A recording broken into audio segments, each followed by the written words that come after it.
Il y a quelques temps, je vous avais raconté la véritable histoire des Peaky Blinders. On avait vu en quoi l'histoire de la série était radicalement différente de l'histoire des vrais Peaky Blinders. Et bien aujourd'hui, je remets ça avec Ragnar Lodbrok, de la série Viking. Et comme pour la vidéo sur les Peaky Blinders, pas la peine d'avoir vu la série. Et si dans le cas contraire vous avez vu la série et que vous pensez tout savoir sur ce guerrier viking, détrompez-vous.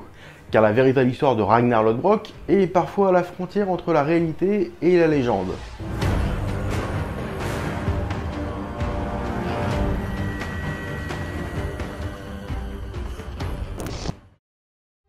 Il aurait vécu entre 750 et 850, lors de l'âge d'or des Vikings. Il serait descendant du roi Siegfried, un héros de la mythologie nordique, ce dernier descendant lui-même du dieu Odin.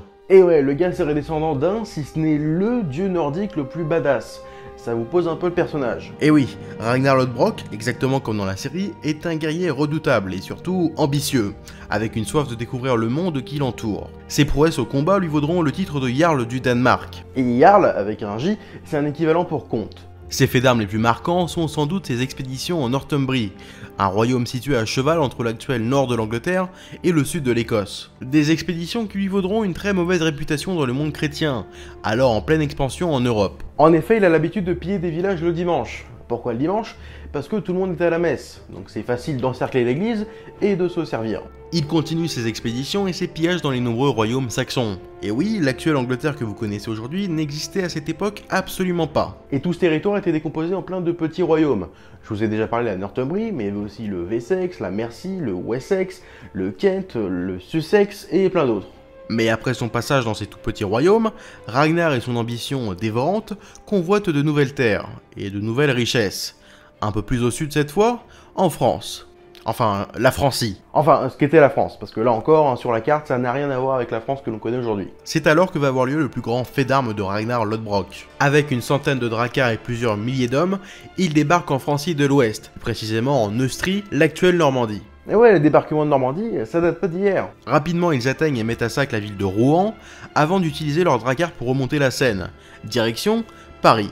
Le siège de Paris débute alors en 845.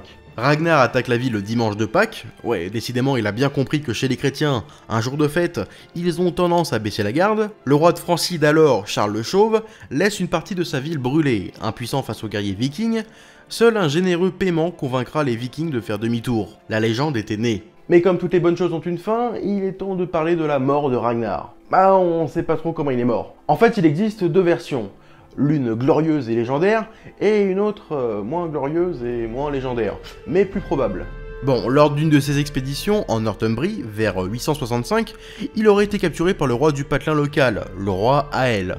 Il aurait alors été jeté dans une fosse remplie de serpents venimeux. L'autre version, c'est qu'il serait mort de dysenterie. Bon, d'une grosse diarrhée. C'est sûr que c'est moins classe, mais c'est plus probable. Surtout que les serpents venimeux, on n'en trouvait pas tellement à cette époque-là. Avec une vie aussi chargée, Ragnar aurait eu de nombreuses femmes, et par conséquent de nombreux enfants. Et certains sont eux aussi rentrés dans la légende. Si vous avez vu la série, vous connaissez sans doute parmi ces femmes Lagertha ou bien Aslaug. Et parmi ses fils, vous connaissez sûrement Sigurd, œil de serpent, ou encore Ivar le désossé. Eh bien, ses fils les plus valeureux sont retournés quelques années après pour venger la mort de leur père. Ils débarquent donc en Northumbrie, chopent le roi Ael, qui avait fait exécuter leur père, et le tuent à leur tour, avec le mode d'exécution de l'aigle de sang. Et ceux qui ont vu la série, vous voyez de quoi je parle. En gros, ça consiste à inciser le dos du supplicié avant de lui écarter les côtes, afin de déployer une sorte d'aile d'aigle. D'aile d'aigle, oui, c'est chiant à dire. Bon, sauf que ce procédé n'a jamais existé. Ça a été inventé par les chrétiens pour que les gens craignent les vikings. Et en parlant de choses qui n'ont jamais existé, en réalité on peut se poser la question, Ragnar Lodbrok a-t-il vraiment existé? Et la réponse est oui et non. Il a très certainement existé, mais fait malheureusement partie de ceux que l'on nomme les rois semi-légendaires. Car oui, Ragnar Lodbrok reste un grand mystère pour les historiens. Un peu comme tous les personnages historiques nordiques de l'époque d'ailleurs. Car les vikings avaient l'habitude de ne rien écrire et de tout transmettre à l'oral. Et comme vous le savez sûrement, tout ce qui est rapporté à l'oral est forcément déformé au fil du temps. Ce qui a pas mal compliqué les choses. Les sources relatant les aventures de Ragnar Lodbrok datent tous d'entre 900 et 1200. Soit entre 100 et 300 ans après sa mort. Et comme ça a été écrit uniquement par des chrétiens, bon bah pour parler d'un païen, niveau objectivité, c'est pas trop ça. Il est donc fort probable que l'histoire de Ragnar Lodbrok soit en réalité un mélange de l'histoire d'autres guerriers de la même époque. On lui attribue dès lors plusieurs visages, comme celui de Auric Ier, un roi danois, ou bien le Jarl Reginerus, qui s'est fait connaître pour ses expéditions en Northumbrie et en Francie occidentale. Tiens, comme un certain Ragnar Lodbrok. L'histoire de Ragnar ne serait donc pas un mensonge, mais largement romancée, exactement comme dans la série. Et oui, beaucoup de personnages de la série ont existé. On a parlé de ses femmes et de ses enfants, mais il y a aussi son frère, Rollo, qui lui aussi est un personnage semi-légendaire, qui n'était en réalité pas du tout son frère, et qui a très certainement vécu environ un siècle après la mort de Ragnar. Mais dans la réalité, ce qui se rapproche de la série, Rollo va conquérir la Normandie, et va devenir duc de Normandie en faisant allégeance au roi d'alors, Charles le Simple, en devenant Robert Ier de Normandie. Et ouais les Normands, vous avez un côté viking. Il y a aussi son grand ami, l'explorateur Floki, connu pour avoir découvert l'Islande, même si dans la réalité les deux hommes ne se sont probablement jamais rencontrés. Ah et je sais, encore une fois, je brise vos rêves, mais c'est comme ça. Aucune source fiable ne permet de faire des exploits de Ragnar Lodbrok qu'une réalité historique. Ce n'est qu'un amalgame de légendes nordiques et d'exploits accomplis parfois par d'autres personnes, qui ont fondé la légende de Ragnar Lodbrok.